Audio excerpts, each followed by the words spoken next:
मदद करना एक बहुत महंगा तोहफा है, इसलिए सबसे इसकी तवक्को नहीं रखनी चाहिए, क्योंकि बहुत कम लोग दिल के अमीर होते हैं। जाहिलों में नहीं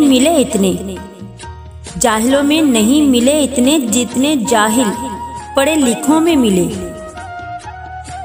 जिंदगी में एक बात हमेशा याद रखें, मक्खन लगाने वालों के हाथ में हमेशा चाकू होता है।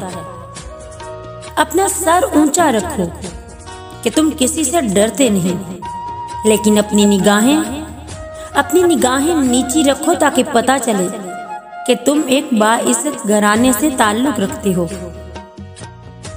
तलू होता है ये कहकर हर रोज का सूरज उजाले बांट देने से उजाले कम नहीं होते।